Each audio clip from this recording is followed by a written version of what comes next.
Hi, and welcome to the Dingers Podcast, episode 40. This is your host, Mitch. I'm here with my boys, Kevin and Jeff, and our special guest, Jake Bujnowski. How are you guys tonight?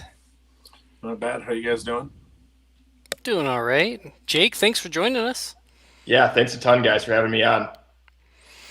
This episode is presented to you by Shy City Sports. If you're interested in all things Chicago sports, this is your place. We got podcasts, we got forums, we got blogs. So if you're interested in finding out any information about the Bulls, White Sox, Bears, Cubs, this is your place. Go check it out at shycitysports.com. Blackhawks. Oh, yeah, in Blackhawks.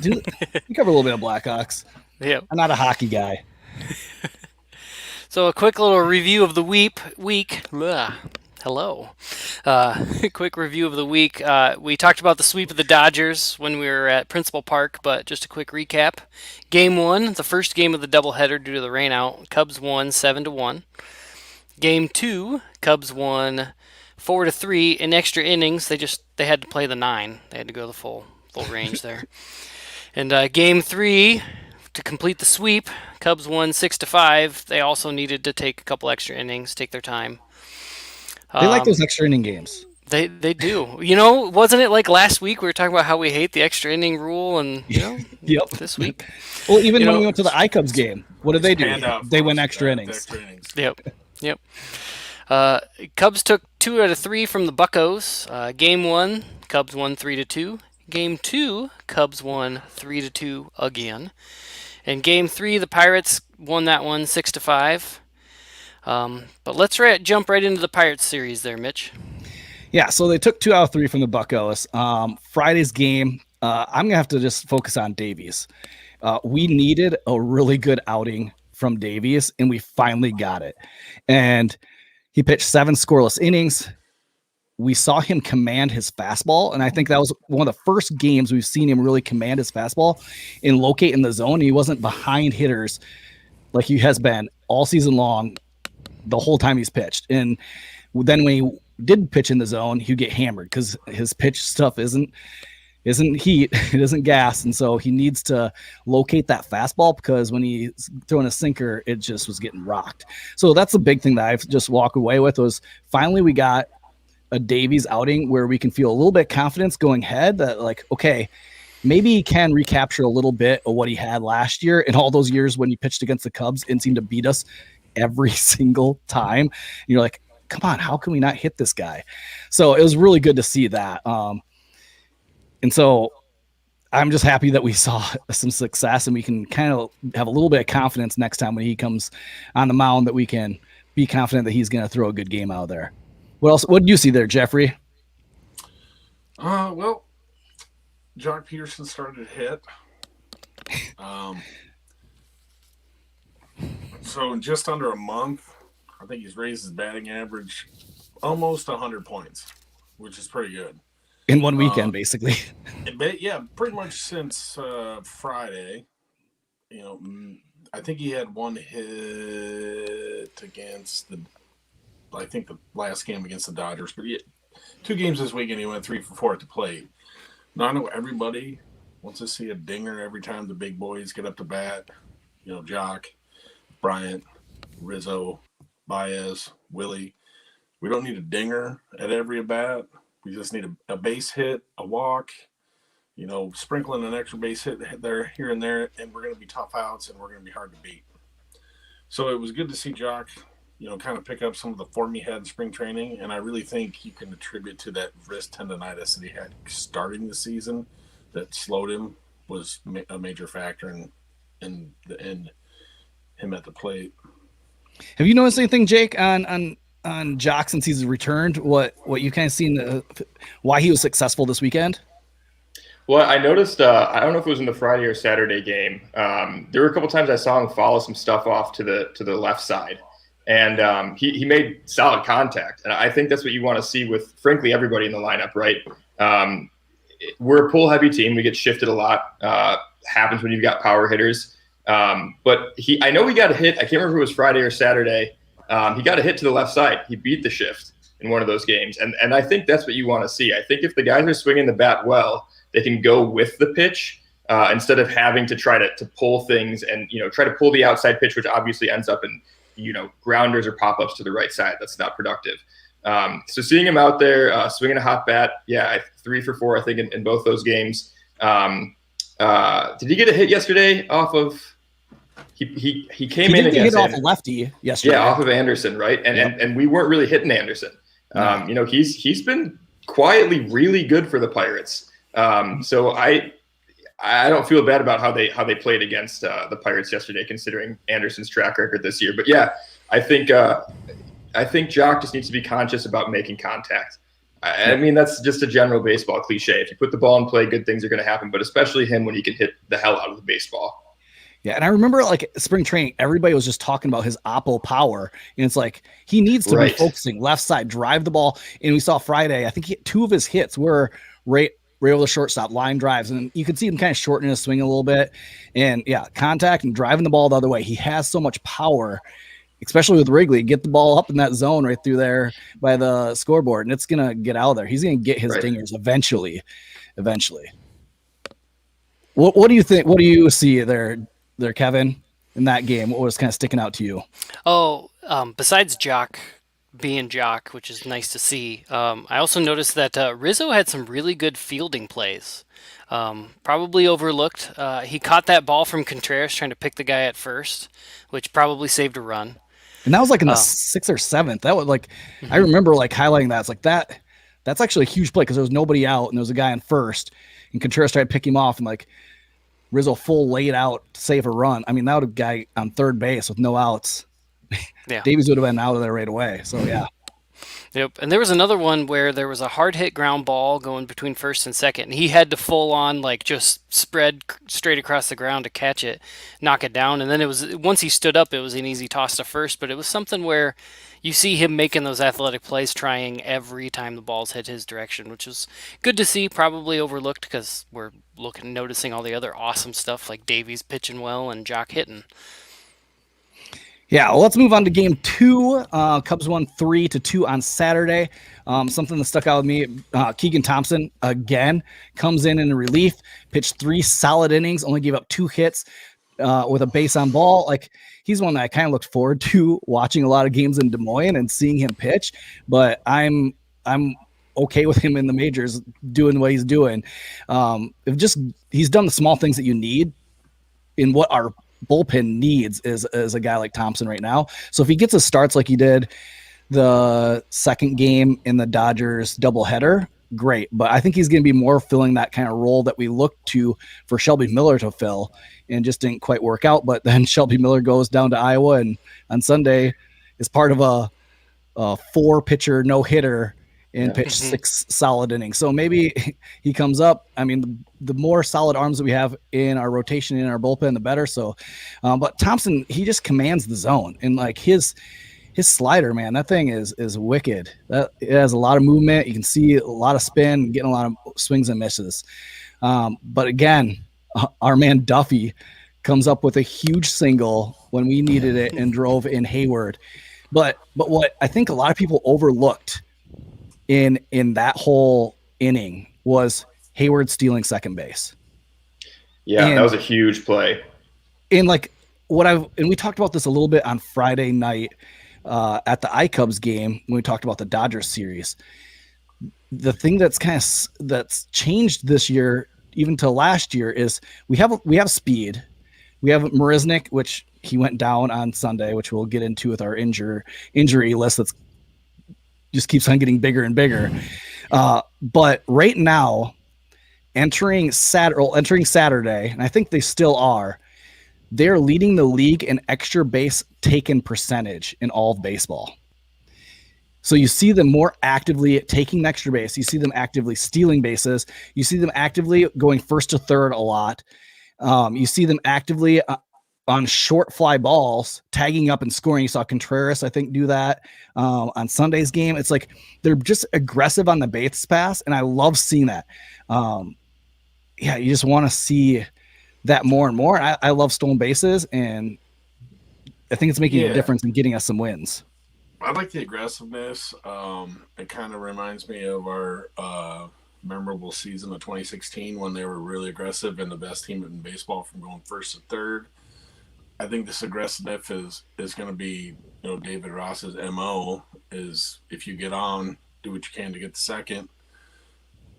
And I really love it when the players come out of the box hot on a deep fly ball in the gap and they take that extra base or they, stretch it to a triple. Even look at Rizzo, was it against the Dodgers where he legged out that triple and was laying on the dirt for a while, catching his breath? Yeah, I mean, that stuff is awesome to see. I love the hustle, even though we couldn't get him in, but still, it's a lot easier for Rizzo to score on third base than it is first or second. I think Jake froze. Can you guys hear? Yeah, I saw it. Can you hear me? Yep, I can hear you. Yep. We can hear you. Yeah, I don't. You're good. But I'm back. Yeah, I think that's just, it's going to make a difference in the long run. And another big thing is just, let's go back to talking about Duffy, because the Hayward thing, stealing second, that was awesome. Duffy just continues to have a hot bat, hitting 308. He's just doing all the things you need in this lineup. He's the difference maker, and with so many power bats, just that solid contact hitter. Like, he's not going to drive the ball over the fence. I think his hard hit contact rate, like velo off the bat, is like averaging 72. Right. Like, it's nothing like eye popping, but like, he's getting the job done, and he just takes professional at bats every single time he steps to the plate, and you just love it. I can't complain with that signing. You look at the signings that Jed made this year: Marisnik working out, Duffy working out, Sogard. I mean, he's doing all right. He's doing the things that we need for this team. Like, all the little signings that Jed made, they're working out, and so you love to see that. Yeah, and I think Duffy's he's such a different person in the box taking an at bat compared to what has been the quintessential Cub over the last little bit, that he has to change the pitcher's mindset when they go through. They have to pitch him differently, throws off their mindset, their game plan, and then he's totally okay with, he'll take a walk because he knows the guy behind him, especially when he's leading off or hitting up in the order, the guy behind him is going to hit him around, and then throw that together with a stolen base or two, and he's already in to score. Yep. Yeah. Well, then on to game. Oh, hang on, Jeff. Duffy starts with a D. There was another player you loved to talk about that started with the letter D. Yeah, I'll tell you this: Matt Duffy ain't no damn Daniel Descalso. A couple years ago they signed Descalso, and my first thought was, "What the fuck? Why?" And it didn't pan out. I mean, he really didn't do anything. So when they signed Matt Duffy, and I had never heard of him, I didn't know anything about his history in the league or nothing like that. I'm like, great, this is signed another Descalso. Well, I think we all probably have to say a little bit of sorries, because I remember our very first episode of saying who made the team, and when we said that Duffy made the team, we're all like, what the hell? Right. Like, why are we letting Duffy on this team? Like, what's he going to do? But now he's turning out to be one of the better players. Yeah, he's making me eat my words, and I'm fine with it. I mean, I've learned to eat crow. Like, I grilled it, I sauteed it, I barbecued it, I broiled it, whatever. I'll eat it. I don't mind, because he's really carving out himself a nice role with this team. And it reminds me of, the role that Tommy LaStella played and that, like, Mike Fontenot played. When he pitch hits, he's a hard out. And when he comes in and he gets a spot start and he starts, his defense is really solid. And him being in the lineup lately has just been really productive, and it's helped us get some of these wins that we picked up over the last week and a half. I mean, we went from being in the basement last Monday to, I think we're in third right now. A couple games, I think we're right at 500. So, I mean, we're still in position. We're kind of right where we want to be. We're heating up, and I think we're going to be tough going down into the All-Star break. Yeah, so then on game 3, we took the L 6-5 on Sunday. That was a tough game because you just thought that they were going to come through eventually with a big base hit there in the ninth. You're like, you keep on waiting for these late inning rallies that the Cubs keep doing, and then it never panning out. And you're like, okay, one of these times we're going to burn all these fans that keep turning the TV off and complaining that the Cubs are just doing the late inning rally thing again. And so when they got guys on base, Vargas hit a good he had a 2-run double, didn't he, to make it 6-5? Yep. And then they brought Javi back in. You're like, okay, Javi's gonna do it here. Coming off the bench, he's gonna get that hit, but didn't turn out. But Jake or Jock's line, I think Jake said earlier, was 3 for 4 yesterday with 2 RBIs. And let's talk a little bit about Hendricks. Kevin, what do you see from Hendricks in that first inning? That was kind of a little bit of a struggle and got a lot of bad luck. Yeah, it's a typical, if Hendricks struggles in an inning, it's a couple softly hit singles, one hard one, a deep fly ball that turned into a triple because Marisnik got hurt. Yikes. And then he walked one guy. And then after that, though, of the other ones, he faced 27 batters. That's all that happened. Yep. And it happened to be in one inning, and it all gets crammed together. And so he has one inning, it gets kind of lit up. It looks like it, but it's more of a fluky situation than he's not hitting his spots or he's not pitching well from my point of view. Jake, can we hear you? Yeah. Can you guys hear me? Yeah, we can hear you. So what did you see from Hendricks in that first inning? So I'll be honest, since it was Mother's Day, we were at a family gathering. So I check at the end of the first, and I'm like, oh man, what the hell's happening with Hendricks? Like, I was about to tweet, baseball gods, give us our Kyle back. And then I scrolled on Twitter to kind of see like what people were saying, and it was like, oh, well, it sounds like he's getting BABIP'd to death, right? Like, it sounds like it's just like dink hits falling in, which we see from Hendricks from time to time, and he sounded like he was doing everything right. I actually looked up the exit velocities on some of those hits today, and it didn't seem like anything. I mean, I think the highest was maybe like 93, which is like that's not too bad, right? So you got to assume that if anybody on this staff can figure it out, it's him, right? And if you look back season over season, he consistently struggles in April, pulls it together in May, has solid Junes. And then like August is really when he peaks. I'm pretty sure August, I'll have to check that, but I'm pretty sure August is when he has like his best month, at least in terms of ERA. I would consider myself one of the biggest Kyle Hendricks fans. He's hands down my favorite player on the team. It's been tough to watch this year. With so many unknowns coming into the season, you thought that he could be the one known quantity on this team, right? You thought you for sure know what you're getting out of him. But I have all the faith in the world that he's going to figure it out, and we'll kind of be laughing at the slow start and just keep it in the back of our minds if he's off, if he gets off to a slow start in coming seasons. But obviously he's down on himself too. He's his harshest critic, and I think he'll be fine. It just, when you're playing the Pirates, you hope that your starting pitchers can get out there and just shove, right? Yeah. So you would have liked to see. And it's plausible. He could have gone 7-8 shutout innings, but that's not what happened. But I think he bounced back pretty well. And then obviously the offense kind of coming back, as you mentioned at the end of the game there. Didn't complete it, but they tried to bail him out. And I think we're going to see that consistently happening. I remember seeing a visual of Rizzo in the dugout during one of Kyle's starts earlier in the season saying, "Hey, don't worry, we got you." And then sure enough, the next inning they put some runs on the board for him. So. They know he's the ace when he's out on the bump any given day, and I think the fans can be rest assured in that too.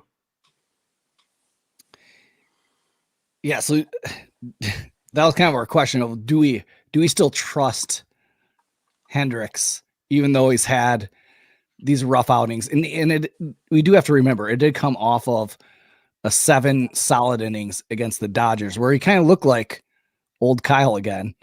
He looked like somebody that we were used to seeing, and he was pitching really well. And then we had yesterday's game that, We had an error by Vargas, which didn't help. We had Marisnik, which would have been an out, go down with an injury. Those 4 runs would have been really 2 probably, and it would have been really soft hit balls that got through with those. So, I mean, I do still trust, like you said, I trust Hendricks is going to figure it out, and I trust that he's going to shove and keep doing the things that he does the rest of the season. 100%. Jeff, what do you think? Oh, I think I believe in Hendricks. I think we can trust him. Sure, he's probably had more rough outings this season than he had the entire first half of 2019. You can't really compare anything to last year because he only had probably 10 or 11 starts. But he's not a high velocity thrower. He's a location kind of crafty. You miss your spots, you're going to get hit around a lot, and it doesn't help. I know in a couple of the games that he got beat up, the errors did not help him at all anyway. But that's neither here nor there. He's going to figure it out. They don't call him the professor for nothing. And yeah, if you think about what Jake said, that he heats up June, July, and August is his best month. Well, the season started last year at the end of July, and he threw a 9-inning shutout. Complete. Yep. So, yeah, he'll be fine. I'm not worried about it. I think all our pitchers are going to start coming around here, in the next, 3-4 weeks. And then all these things we were worried about in April and part of this month will be an afterthought. But, as a whole, the whole team started out really slow. And guys are starting to pick it up, and then somebody else picks it up. We're going to be playing some hot baseball here pretty quick. We talked a little bit about that inning with Marisnik going down. Our injury list is getting longer than we need and longer than we want, especially when a couple of these players had a little bit of a hot stretch and then they get hurt. And we're kind of seeing our depth in our system of quality guys who are ready. We talked a lot about in the offseason that we have a pretty good farm system, but a lot of those farm system guys that we've talked about are still 2-3 years away. And so when we have an injury list like this, where we have Happ, who's on the injured list, Horner, Marisnik, who's probably going to go on the injured list, Hayward exited yesterday's game, Javi has been sitting out with a little bit of back tightness, Arrieta's down, Winkler, Oster Romine, McGill, Miller, Rowan Wick. If you remember him, he's now on the 60-day list. He's the guy who we relied on a lot last year in our bullpen. And so, especially in our outfield, we've had to have Chris Bryant out there a lot. Jock Peterson was hurt for a while. He finally gets back. And I'm telling you, it said a lot yesterday when they moved Bryant over to center and didn't put Peterson out in center, of who they trust out there in the outfield. Because Peterson has played some center field in his day. And they put him over in left field and trusted Bryant to be the center fielder. And we talk about this outfield who I think it was just 2 or 3 weeks ago. We're like, man, there's not enough spots for all the outfielders. Now our outfielders are dropping like flies with Happ and Marisnik going down. We might see a call up from maybe getting Ortega. Ortega down in Iowa has been killing the ball. We watched him on Friday hit a dinger. He had 2 the night before.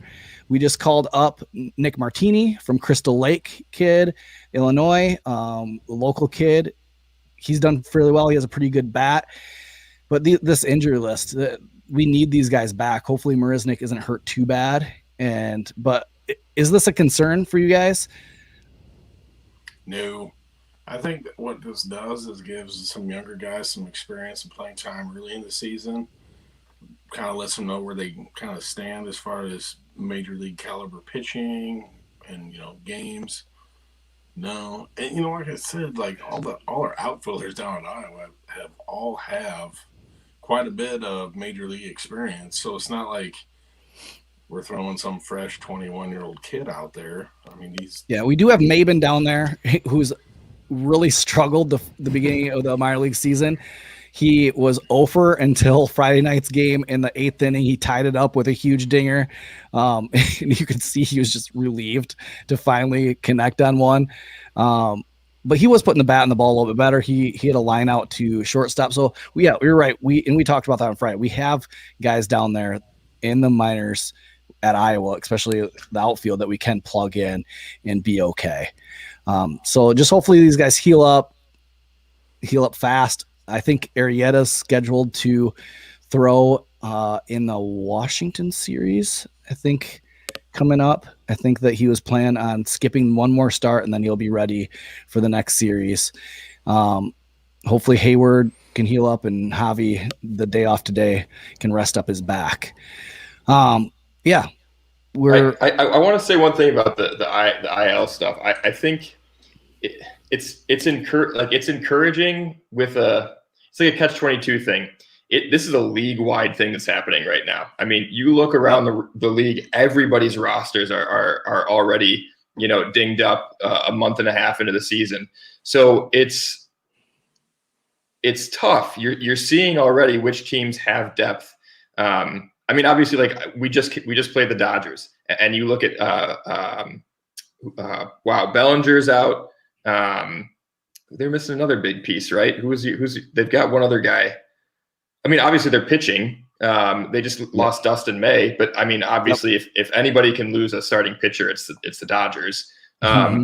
But yeah, I think it's going to be interesting to see. Hopefully this is something that I feel like this is a trend that early in the season, I haven't done any reading about it, but I listen to a lot of fantasy baseball podcasts. That's where I get like all of our ILs in my dynasty league are full. And we've got 12 spot ILs. So that's how we know that everybody's injured right now. But yeah, I think it's exciting to see where I'm really excited to see the depth in the Cubs system is in the starting pitching. I know you guys have talked about Corey Abbott, and I cannot wait to see what this dude can do in the rotation. I want to see him get a chance this summer. I watched that. I don't know if you guys have watched the documentary on his perfect game. I think he threw at Loyola. I don't know if it was a perfect game or no hitter, but I watched it. I was like, okay, I'm ready to see this guy in the show. Like, I want to see what this guy's got, if he can actually be a legitimate piece, maybe a 4 or 5. But yeah, the injuries suck. We want to see our players out on the team. We want to see what these guys have at 100% and see if they can actually give it a run. But yeah, I like Jeff said, I'm not concerned. I think they're going to piece it together, and guys are going to start getting healthy here sooner than later. Yeah, Abbott did pitch on Friday when we were there, and he pitched really, really well. Started out a little shaky with control, but then figured it out and pitched really, really well. Was pleasantly surprised with that. And like you said, I think it gives an opportunity for guys to step up. And you saw with Duffy wouldn't have had a chance to even get in there if there wasn't a couple injuries, right? If it wasn't Horner falling out. Now it gives an opportunity for a guy to step up and fulfill his role. They all have roles to play on this team. And he found his niche, and he found and it worked. That's exactly what the Cubs need in that lineup, a contact guy, and it worked out. So hopefully these guys that are stepping in can fill their need and step up and be ready to play. Vargas, hopefully he when we need a guy at shortstop, he makes those plays. Yesterday he didn't, and it hurt us. But we still need to trust those guys when they get put in there, because we trust Ross is making the right decision. He knows best who needs to be in there. So yeah, looking forward to the next series. We got Cleveland. We'll kind of break Cleveland down here in a little bit. And then we have the Tigers. Go Tigers. And then we have a fun matchup with Washington, which I call the Washington Cubs, because they basically have Lester, Davey Martinez, Schwarber. They just like take all of our throw offs. So fun series to look forward. But first, the reason why we have Jake on is because he has a really cool story about Kerry Wood. It has been 23 years since Kerry Wood on May 6th, 1998 threw and pitched a 20 strikeout game. I remember that like it was yesterday. I was in 6th grade, and when my mom was a beautician, and so every day after school, I would have to go to her beauty shop and wait there until she got done to be able to go home. But she had a TV in the back, and I watched probably from like the 3rd inning on that game at her beauty shop. And I remember every single inning running in and telling my mom, like, he struck out 3 more guys, and getting all excited. And so Jake has a really cool story that I want you all to hear about what makes that day even more special to him. Sure. One quick thing before Jake tells his story. So tomorrow is the anniversary, and his very next start, Kerry Wood struck out 13 Arizona Diamondbacks after striking out 20. So that happened tomorrow, 23 years ago. So Jake, take it away. Yeah, no, and Jeff, obviously, I wonder how many people know too, how many regular Cubs fans who know about the Kerry Wood 20 strikeout game. He was Rookie of the Year in 1998. I mean, the guy was a stud, and it's kind of like the backstory of the 20K game. Oh yeah, some footage here, right on. So the funny thing is, I was not at this game. I was like 4 years old, I think. I was born in '93, and my dad wanted to take me to this game, but my mom wouldn't let me miss a day of preschool. So thanks for that, Mom. We joke about that every year. But I don't know if I would have been able to fully appreciate it at the time, and I probably would have gotten in my dad's way of him orchestrating all the signs and making sure that everything was displayed correctly. And then at the end, I don't know if the footage really shows this, but the last 4 strikeouts were actually body painted onto guys' chests. So I'm kind of getting ahead of myself here, but my dad was the guy who, when you watch the strikeouts or the recap, the highlights of the game, probably around like the 12th or 13th strikeout, they start showing these red and blue K signs in the bleachers. I'm bummed that my camera's not working. I don't know what's going on, but I've got, that's the picture. That was a center spread in Sports Illustrated. My dad is the guy with the one guy with the sign in front of his face, kind of right in the middle there in the blue Cubs jersey, because he didn't want his bosses to know that he skipped work to go to the Cubs game. And your dad was a teacher, right? Yeah, he was a middle school teacher at MacArthur Middle School in Prospect Heights, PE teacher, and then baseball coach at Stevenson High School. And he coached football at Stevenson for a little bit there too. But yeah, that whole thing was spoiled when his name was in, I think, at least, I know it was like in the headline, not the headline, but the first paragraph of the Sports Illustrated highlight story. He was quoted, and then I believe he was quoted in the Herald as well.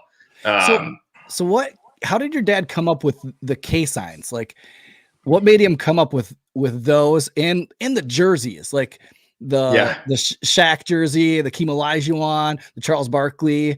You have 2 Charles Barkley jerseys. Like, what made him come up with this whole idea? So I guess I'll start with the jerseys, because that was my favorite thing to talk about in the 20 documentary. Actually, I don't know if I talked about it in the doc, but I definitely wrote about it in my blog. So my dad brought the 34 jerseys to the game on purpose because he thought that Kerry Wood was going to be the next great 34. So, we don't see any Clemens jerseys in there or Nolan Ryan jerseys in there, but he got these jerseys from the Lost and Found.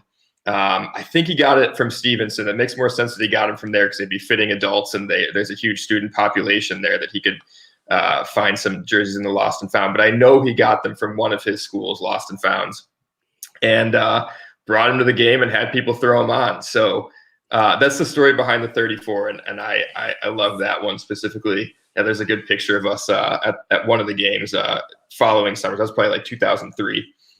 Good year for the Cubs. But the K specifically, so the idea was that Kerry was going to miss bats. So not necessarily, breaking bats, but the ball, I don't know, I guess the bat was never going to get in the way of the ball. Kerry Wood's whiff rate was going to be insane. So my dad was kind of ahead of the trend, I feel like, at the time in terms of being a fan who was really into the pipeline and being on the lookout for prospects. And that was probably a side effect of him being a huge baseball card guy too. He wanted to get the rookie cards and everything. But he'd been following Kerry's performance. He knew all about his high school days in Texas. And he just felt like 98 was going to be a big year for the Cubs, which it did end up being a big year for the Cubs. Behind the arm of Kerry, and obviously we had Sosa and Grace still on the team. But yeah, everything just kind of came together for this day. This was the first game that he brought the K's to. As I mentioned earlier, he only had 16 signs and then had to improvise on the last 4. And on a rainy day, some probably pretty drunk bleacher bums were like, yeah, I'll take my shirt off, get on camera. It was not, by all recounts, it was a pretty crappy day to be in the bleachers, weather-wise at least. But yeah, the K's were a thing then we took them to, I mean, countless of Kerry's home starts. And then, of course, when Pryor debuted, my dad crafted some MAR signs and then K signs to follow it up for the K count. So we took the signs out to the game probably pretty consistently through 2006. My dad passed, unfortunately, in 2007. And we didn't go to many games that summer because he was coaching my travel team. So I'm happy that he kind of took a hit there instead of being in the bleachers as often as he could. But yeah, that's kind of a little bit of the backstory. I'm wearing the K shirt right now. Yeah, it's just been super great to kind of hear stories of people recognizing the K shirts before the 20 dot came out, and then meeting some of the bleacher bums that still go to the games that knew my dad. I actually connected with a guy in 2019. I saw guys like, oh, that guy looks familiar. And I went up to him and was like, hey, did you know Tom Bujnowski?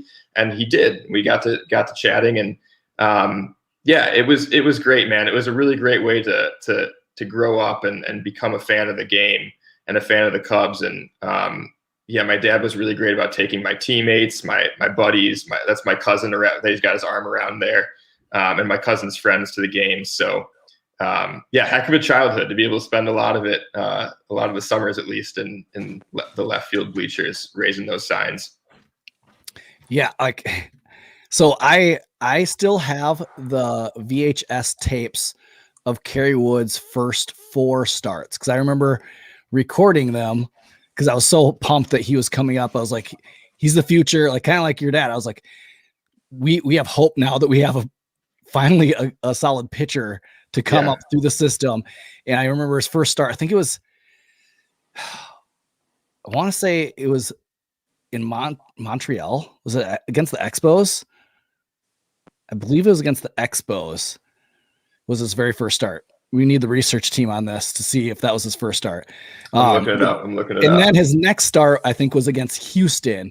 Or maybe it wasn't Houston. No, because that was the 20 strikeout game. I think his very first start was against Montreal Expos. It was April 12th, 1998 in Montreal. Yep. So I have that VHS tape still to this day. My mom didn't record over it. I remember the last time I went back, I was like, oh, I should pull that out and watch that game. But yeah, I was just, we still have one. We don't throw those away. I'm impressed. It's Northeast Iowa. We're like a couple years behind everybody else, like meaning 10 to 15. But yeah, like I was huge fan of Kerry Wood. I remember that first season getting a Kerry Wood jersey, and I remember watching him in Des Moines with the iCubs and seeing, and just even from being young, you knew that there was something special. And so your dad, like picking out that 34, he's going to be the next great 34. And he might not be viewed that way with all the sports, but us Cubs fans, we view him that way. For sure. We know what difference he made to Cubs future, even for like winning in 2016, the success that they had in 2003 and all that led up to 2016. So he's a special guy in Cubs history. I think the cool thing about Kerry, amongst all of the unfruitful seasons that the Cubs had before 2016, to put it lightly, Kerry represent, and Sammy, that era, they represent like these beacons of positivity and optimism, right? And something that you can rally around as a Cubs fan. And I think that was the coolest thing that growing up watching Kerry Wood taught me, was that even in down years, like even if the team as a whole wasn't performing well, you can always pick out one performance. You can always pick out one guy to try to follow and get excited about. And that's what my dad did. In 2003, or I think it was 2004, actually, we had mini K signs printed out that he would pass out around the bleachers. And he had this little write-up on the back that accompanied a scorecard. And the write-up was talking about all the bullpen and pitching infrastructure changes that the Cubs had made over the offseason. I think maybe like Remlinger and like Michael Wirtz, like there are all these bullpen arm blasts from the past, like Bob Oury probably was in there. All these names like talking about, hey, here are some things that if you really want to nerd out about baseball, you can get into the nitty gritty of as we talked about earlier in the episode here, the offseason moves that Jed made that we're kind of seeing pay dividends now that at the time seemed like not a big deal. Yeah. But as the season goes on, you see why those moves that were made were important. But yeah, it taught me, and he did a good job of teaching other of my friends, teammates, like I mentioned, and Cubs fans in general, like, hey, we're not going to win every game. That's not how, maybe when's the last like NFL team? Has anybody ever even gone undefeated in a 16-game season in the NFL? So it's professional sports teams, there's parity. You're not going to go undefeated. So in those losses, find the silver linings.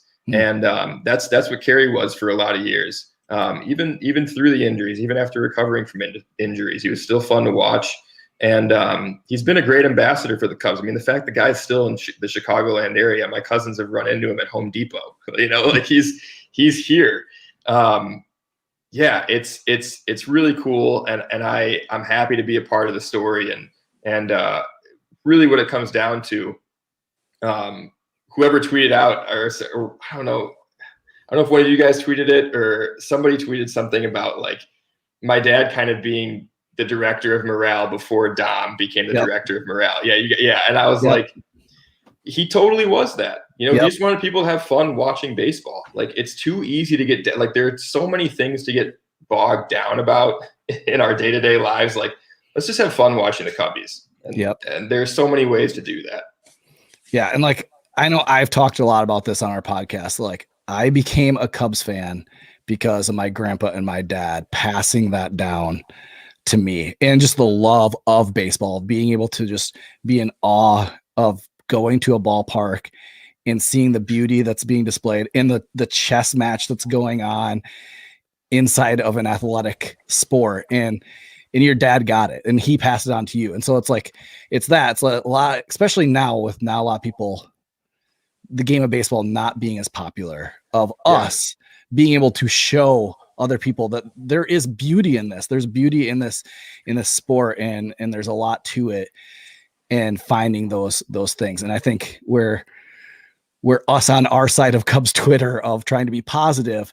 There's so much negativity. There's so much negativity in the world, so much negativity in sports, where we can try to find the good things. And Kerry Wood was definitely a good thing in Cubs history. And the fact that he even came back and reinvented himself and made himself a closer and did things for the team and changed who he was.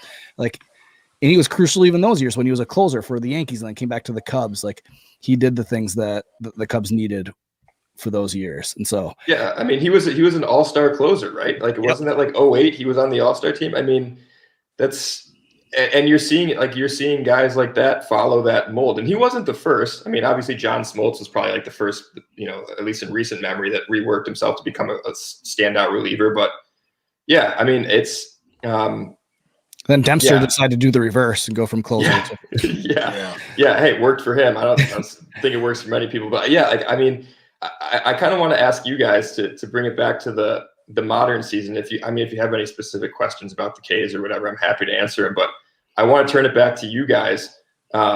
Looking at the positives, whether it's in with the MLB squad. I know we've talked about Duffy obviously being a huge positive for this team. What are the small narratives that you guys are really intrigued about for the rest of the season? Whether it's an individual player, like a storyline kind of behind the scenes, in the dugout or the front office. I would say right now for me, like Alzolay. Yeah, agreed. He's the future of our pitching staff. And he might not be a number one, but he's going to be the solid number 2, 3. He might turn into number one. He has the stuff that he could. Yeah. But you kind of are getting a little glimpse into the future with him of what this staff might look like. And for so many years, you've heard that the Cubs can't develop homegrown pitching. And it's like, you look at this year, the stats say something totally different. You have homegrown guys pitching big innings and doing big things, whether it's Steele, whether it's Thompson. But Elzalay, like, he's something I'm looking forward to every single time he toes the rubber. I look forward to those games just to see what he's going to do, and whether he has a bad outing or not. Like, you can see that he's taking it all in. He's trying to learn from the process of what it takes to be a major league pitcher. And I look forward to that. I mean, there's a ton of other, but that's one thing, like, I'm really looking forward to. Horner, I'm a huge Nico Horner fan. Like, I love his energy. I love his work ethic.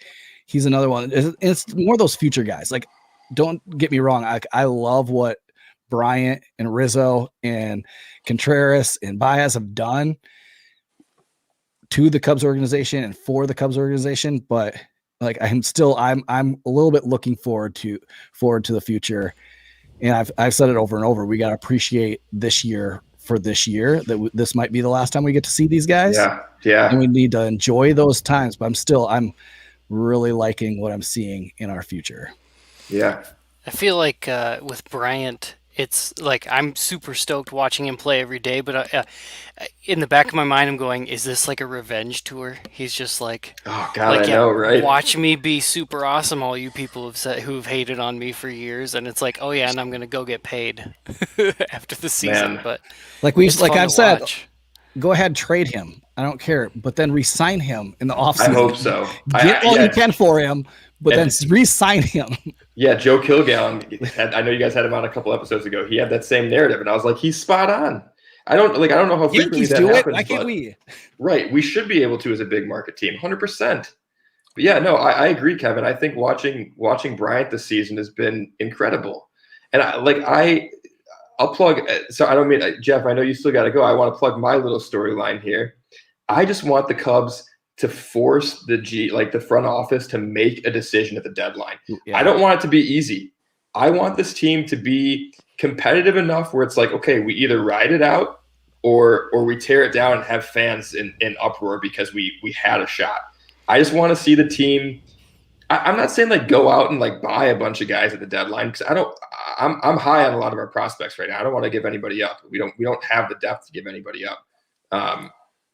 But man, I really want to see Bryant and Rizzo specifically on the team together for the rest of the season. It can't go out like it should go out that way if this is the end, you know? Yep. Yeah. I'm looking forward to seeing like the bullpen shape up. Yeah. I was pretty nervous towards the end of spring training when Kimbrel was terrible. Yeah. And then he starts the regular season throwing bullets. I mean, he hasn't allowed a run, but he's got a loss because of baseball. But yeah, he did give up one dinger to. Oh yeah, he did give up one dinger, but the Dodgers. What's his name? So to see him like Muncy. turn around and like just be locked in, like he's been, that's been great. And dude, Big Country is awesome. Oh my God, yeah. I just want to see other guys develop into their role in the bullpen and just have a solid pen. So like if when the starter doesn't go that deep, it's like, whatever, we got other guys.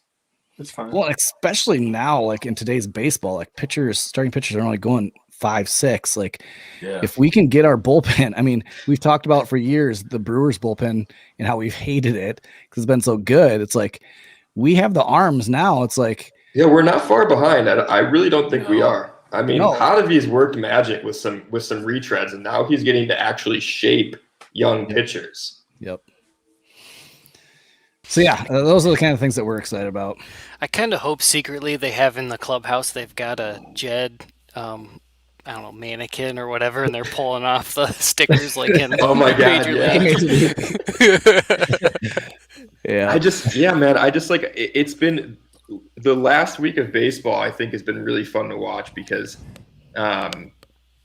you kind of get the sense of like this team, you get that no quit attitude, that mentality. You kind of, especially again in that Dodgers series, you felt it. Yep. And even though they only took 2 or 3, hey, look, they won a series against the Pirates, right? You can't be expected to sweep every single series. But they were able to adapt to the conditions that the weather, was allowing for. And I think that's what you got to see too, right? if the wind's howling in, 15 plus miles an hour, which it has been, the team's got to be able to adapt and realize we're not putting the ball over the wall today unless we hit it perfectly. And they were able to do that on Friday and Saturday, and that's super encouraging. So, yeah, you guys were talking about it, earlier on in the episode. You wanted that ninth inning comeback yesterday to show the fans, like, hey, don't quit on this team. All the naysayers, like, don't quit. And when this team is healthy, I think that's going to be a serious narrative. I think we're going to start to feel that energy that we felt in 2016.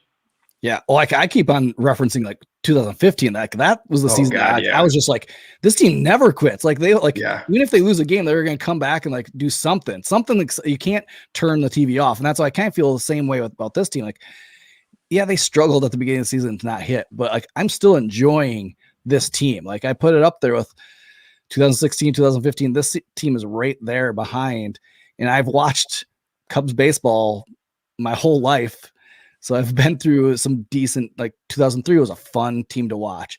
But this is a team that, we need to stick with them because we are, like you said, when Nico gets back, when these guys heal up, they're going to have the never say die, Goonies never say die attitude. Kevin, let's see the truffle shuffle. Do it. Well, let's look ahead. We do have a series coming up Tuesday and Wednesday versus Cleveland. And do you guys know what happened the last time we were in Cleveland on a Tuesday and Wednesday? Good things. Very good, good things. That was a game 6 and 7, and we ended up winning a World Series. So the Cubs will face on Tuesday Shane Bieber, the 2020 AL Cy Young Award winner, but we already faced the NL Cy Young Award winner and beat him. So I say we just take it to Bieber and get another win on Tuesday night. Looking forward to that matchup because I do think the Cubs have hit good pitching fairly well. I mean, they battled against Walker Buehler. They battled against Bauer. They hammered Kershaw, and we love to see that. And so I think the bats are going to be ready for Bieber, put the ball in play. Then we head to Detroit to meet up with the Tigers. These are games when, as soon as we got the sweep of the Dodgers, it's like your eyes should be kind of getting a little bit big of like, okay, now we can ride this next couple weeks and get some wins and get out ahead of this and be back in the hunt for first place. And so hopefully we get our bats going still strong and our pitching starts figuring it out a little bit more, just gradually. And like we said for a long time, since the first series, just win the series. Win a series, move on. We don't need, sweeping the Pirates would have been really nice, but it's a series win. Let's move on to the next one. Let's get these against Cleveland and against the Tigers, and then we head home and play the Washington Nationals. So looking forward to that. So Jake, thank you so much for coming on, telling your story, because it is a great story, and we'll definitely have to have you back on again. Your insight into the Cubs is great, and we love to hear your takes on how the Cubs are doing. So thanks for joining us. Yeah, thank you guys. Thanks, guys. No, I really appreciate it. I'd love to be on again, but yeah, thanks for letting me tell a little bit of my dad's story. All right. Absolutely. You're always fun to talk about or talk with or see your tweets on Twitter. You're always a positive influence out there. It's fun to see. Yeah. Good. I'm glad. Plug your Twitter so they can follow you.